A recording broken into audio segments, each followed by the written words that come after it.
Querido Gilberto Anhoato, é psicólogo, professor de antropologia, doutor em violência conjugal, aqui conosco no programa Light News, como todas as quartas-feiras. Bom dia, Gilberto. Bom dia, Maria, Karina, bom dia especial a todos os nossos ouvintes, Maria. Querido Gilberto, se você não aparecer ao vivo, assim, na live, vai aparecer uma foto sua maravilhosa, porque nós estamos tendo um probleminha técnico, mas a live tá rolando, tá? Só pode ser que não apareça a tua imagem no Zoom, tá bom? Mas não é nada contra você, é um problema técnico, e a Karina aqui dá seus pulos, porque é tudo ao vivo, né? Então ela dá seus pulos ao vivo para que a coisa funcione. Então tá aqui, coitada da moça, tá? Então tenha pena de nós, tá? Não reclame depois. Tá bom. Se aparecer tua foto, escolheremos uma foto maravilhosa, não serão nudes do Gilberto, tá? Então não tem problema, tá? Tá tudo certo, tá bom, Gilberto? Você sabe, Maria, que a reação da Karina, ela tá na espécie humana e também nos macacos, né? Os chimpanzés, quando estão irritados e que eles querem que algo ocorra rapidamente, eles dão um pulinho, que nem criança. Fica pulando. Então a Karina tá fazendo um ritual. Não, mas a Karina dá seus pulos no sentido certo. Não, ela tá bem racionalzinha, assim, tá bem tranquila. Pode deixar, ela tá tranquila, né, Karina? Ela tá dando risada aqui. Tem que dar risada, né? Senão a gente chora, daí não adianta. Exatamente. Melhor rir para não chorar. Querido Gilberto, a pandemia e a ansiedade, esse é o nosso tema com você, que é um tema recorrente, claro, é tema até comigo também, mas às vezes quando eu dou entrevista sobre isso, mas você, é claro, tem um detalhamento, creio eu, que vem tanto do teu estudo como da tua experiência com pacientes. Então eu queria que você comentasse o que é a ansiedade, você sempre faz umas correlações interessantíssimas com a antropologia, né? E como é que ela está nos afetando hoje? Olha, a ansiedade, né? Primeiro que todos nós temos em grau um pouco de ansiedade. Agora mesmo, antes do programa, eu estava aqui tentando entrar no computador e eu estava ansioso, porque eu estava antecipando um problema. Poxa, se eu não conseguir abrir o computador no horário, aquelas coisas, né, que a gente tem. Então, a ansiedade ela é originária do medo. O medo é a fonte básica da ansiedade. E todo ser humano tem medo. Aliás, geneticamente, nós temos um medo protetivo para evitar que a gente ultrapasse limites que pode levar a lesão, acidentes, morte, etc. Agora, quando este medo ele só é imaginário e nós antecipamos, como eu fiz aqui, antes de começar o programa, eu já estava com medo que não desse certo, isso chama-se ansiedade. Ansiedade é um medo imaginário, né, que você antecipa a situação que ainda não ocorreu. Por exemplo, a Maria me convida agora aqui e diz, Gilberto, vamos dar uma palestra na Casa da Mulher Brasileira daqui a 30 dias. E aí eu começo a ficar, o que o senso comum diz, a ficar nervoso, né? Quando as pessoas dizem, eu fiquei nervoso. O que é isso? É ansiedade. O que é ansiedade? Eu antecipo o agente estressor, eu trago para o presente esse agente aversivo, que é o temor que lá na minha palestra não deu muito certo, que alguém faça uma pergunta que eu não vou saber responder. Então, eu trago para o presente um agente estressor que pode ou não ocorrer no futuro. Normalmente, o ansioso, né, em exagero, porque todos nós temos um grau de ansiedade, o ansioso intenso, ele é muito catastrófico, né? Ele está sempre antecipando uma situação de perigo. Para algumas pessoas, isso é uma vantagem, né? Quando são pessoas levemente ansiosas, Maria, então elas são muito prevenidas. Isso é bom. Então, a ansiedade, nesse aspecto, ela tem um saldo positivo no resultado das ações, porque você está sempre antecipando a solução daquele problema. Se você antecipa a angústia de que vai dar alguma coisa que talvez você não tenha controle, sim, ao menos a tua ansiedade te favorece que você resolva esse problema antes que aconteça. Isso é uma qualidade de poucos, né, que sabem lidar com a ansiedade. Essa é uma dica. Agora, há quem não sabe lidar muito bem com a ansiedade e sofre e não tem uma resposta apaziguadora para o seu conflito, Maria. Acho que esse é o grande problema aí inicial. Ou seja, veja que interessante, o conflito não tem resposta, e aí talvez preocupar-se com ele talvez não seja muito útil, né, Gilberto? Não. Então, aí que está, né? Qual é a saída dessa situação? Né? O nosso aqui, só para responder um ouvinte, Maria, que já entrou aqui agora há pouco no Facebook falando, o Maurício, ele disse que a resposta que ele encontrou foi a meditação, o relaxamento, a espiritualização, né? Isso ajuda bastante, né? Mas assim, se você tem uma regra básica que é a seguinte: não faça nada. Se você está ansioso, ou na dúvida, ou com medo, né? O medo é algo concreto e real, presente, o objeto estressor está presente ali no momento, então você está com medo, ou na dúvida, não faça nada que depois você vai gerar em você arrependimento, angústia, medo, ansiedade. Então, há sempre, numa situação de risco, como é a pandemia, existe sempre no indivíduo um aviso, né? Uma dica, um sinal do que você deve e não deve fazer, puxando a situação aqui para a pandemia, Maria. Sim. Né? Há um sinal. Poxa, um irmão meu me liga lá de outro estado e diz: olha, estou querendo te visitar aí. De um lado, o sinal qual é? Agora não. Não é um bom momento para isso, porque ele vem de outro estado, faz meses que eu não falo com ele, ele fez contato com outras pessoas. Então, esse sinal ele está me dizendo, agora não. Mas há um desejo de que ele venha, porque é meu irmão. E também então, o medo de que ele encare mal a minha resposta, claro. E, claro, né? Vou dizer, não, olha, não venha, porque... Então, esse melindre, né? Pode gerar um campo de tensão. Então, eu fico no impasse entre a prevenção do meu sinal que diz não deve vir e a vontade e o desejo que ele venha. E aí nossa mente começa a trabalhar contra nós. Nós começamos a fazer o quê? Nós começamos a subestimar os riscos e a superestimar a sorte. Né? Tá. E aí começamos a racionalizar, pensar, achar justificativas. Não, mas para que nos convençamos de que ele deve vir. E é um mecanismo psíquico, né, que pode nos levar a uma arapuca, Maria. É como aquele apaixonado, que ele sempre subestima, aquele apaixonado que se joga de cabeça antes de conhecer a pessoa, ele sempre subestima os grandes problemas da pessoa e superestima suas pequenas qualidades de abrir a porta, de ser gentil. O incauto pandemista, imprudente, ele também, Maria, subestima os riscos e superestima a sorte, como um jogador de pôquer, um jogador de baralho, um jogador ou um amante, Maria. Bom, e Gilberto, a gente chama de cognição motivada aquele fato de eu prestar atenção só em fatos que validem a minha teoria. Por exemplo, eu anuncio sempre aqui no início do programa os números brasileiros, né? E o número, por exemplo, de pessoas curadas, tá?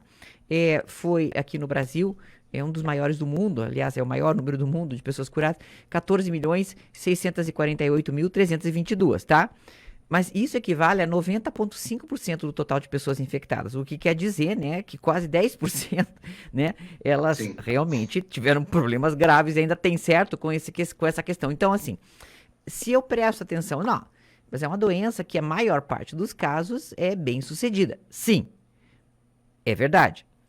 Mas a gente não pode esquecer daqueles casos que quando é mal sucedido para valer, né, Gilberto?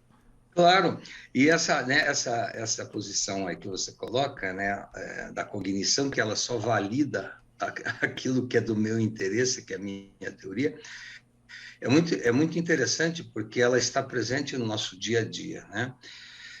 Uma outra analogia, Maria, é que na pandemia, né, nós temos esse nosso inimigo invisível, né? E o fato de nós não enxergarmos o nosso agente estressor, que é o vírus, isso é uma outra fonte que, de um lado, facilita para algumas pessoas para validarem o seu olhar, que assim, se eu não enxergo é porque não existe, né? É como assim, se eu não falo de uma coisa porque ela não existe, não vamos falar disso, daí não existe. Mas, por outro lado, quando nós não vemos algo, isso nos gera sempre um grau de ansiedade. Por quê? Porque os olhos são, Maria, o principal órgão do sentido do ser humano. Né? Você pode ficar sem o olfato, diminui a audição, o paladar, mas se você diminui a tua fonte de visão, né, a visão, os olhos, elas servem para que nós possamos viver e sobreviver, né? E também para que nós olhemos os outros e saibamos se estamos sendo vistos. Então, os olhos, eles são aí como um detector de sinais que quando algo é invisível, né, por exemplo, a escuridão e o vírus são dois grandes inimigos estressores, né, na pandemia. Eu citei a escuridão, que é a noite, o escuro, independentemente da pandemia, a todos nós ele nos gera um certo grau de angústia, de ansiedade, perdão. Né? Eu não estou vendo algo, então eu pressuponho que haja uma possibilidade de perigo, porque os olhos servem para nos proteger. E o vírus, né, ele é invisível. Então, de um lado, muitas pessoas negam a sua existência, e de outro lado, muitas pessoas ficam extremamente ansiosas por não enxergá-lo. Então, nós temos duas categorias de pessoas, né? Aquelas que negam e que vão para a muvuca, para a balada, e que não estão nem aí, etc., e aquelas que exageradamente ficam paranoicas com isso. Há uma terceira via, né? Que talvez sejamos nós aqui, como você disse aqui num outro programa, nunca ninguém nos impediu de correr, caminhar na rua devidamente e de forma cautelosa. Não é necessário que você se enclausure neuroticamente, mas com os cuidados, né, Maria? Certo. Pois é, Gilberto. E aí que tá. Aí vamos para um outro ponto. Talvez quando nós estejamos adiando coisas, como por exemplo, nos exercitar ou comer melhor, talvez a pandemia também tenha surgido como uma ótima desculpa para a gente adiar tudo isso, né?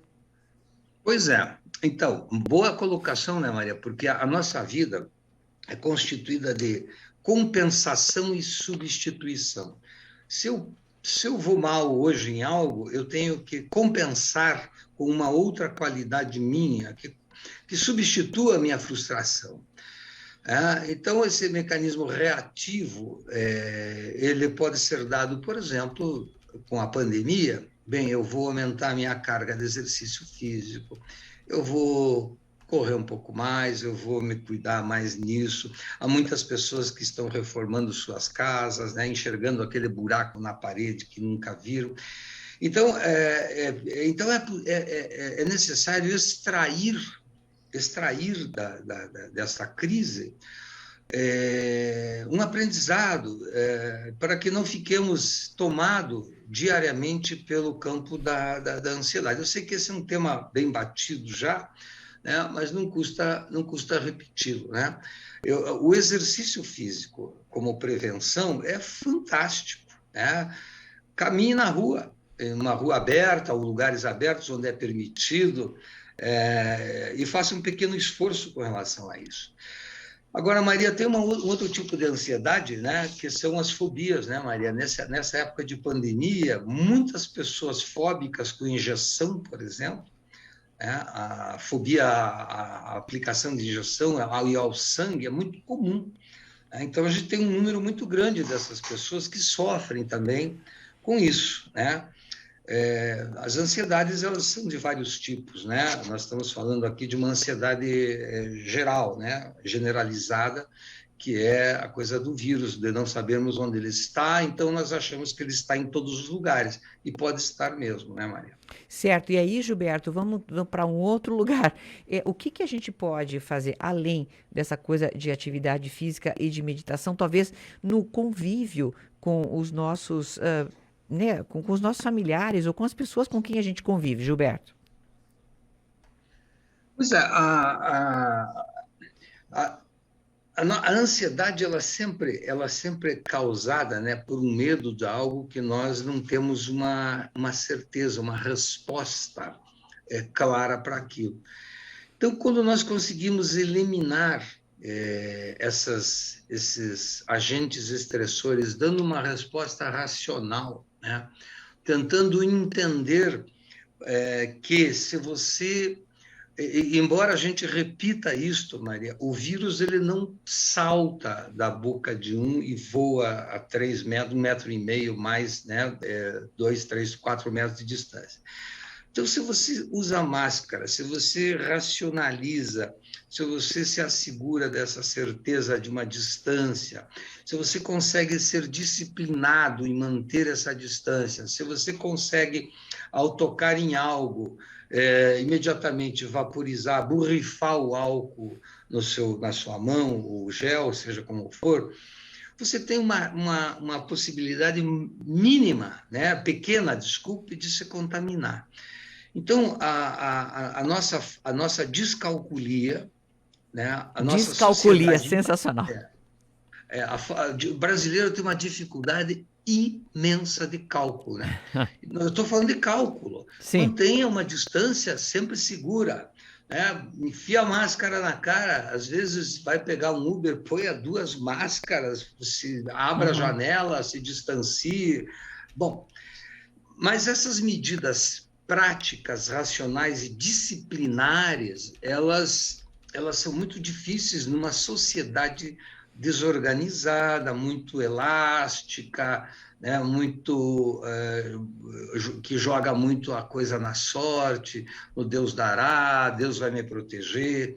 Então, uma sociedade emotiva tem mais dificuldades, né? Mas se nós nos enfiarmos dentro dessa racionalidade e disciplina, né, as chances de contaminação são muito menores, e a ansiedade ela diminui, porque aí você sabe, você tem uma certeza cognitiva, racional, se eu fizer isto, não vai acontecer aquilo. Essa é uma saída, né, Maria? Simples, muito simples. Sim, exato. Muito difícil. Gilberto, e aí eu vou terminar com um meme que eu li ontem ou anteontem, eu não consegui resgatá-lo agora para comentar, mas enfim, ele era mais ou menos assim, né? No Brasil, mais de 15 milhões de pessoas não sabem fazer conta de matemática básica. E aí a pessoa fala, 15 não, 16 milhões, porque eu também não sei fazer. Você tem um cálculo bom, deu um salto aí. Exatamente. Então isso explica tudo. Explica a descalculia, né, Gilberto? É isso. Valeu, querido. Obrigado por estar conosco nessa fria manhã Bom de dia pra inverno em Curitiba. Valeu, Gilberto. Obrigada, querido Gilberto Nhoato, professor de antropologia, doutor em violência conjugal, psicólogo, atende no seu consultório. Tem tudo marcadinho, tá, Gilberto? Pra gente entrar em contato sempre com você lá no Facebook. Obrigada, Gilberto. Até.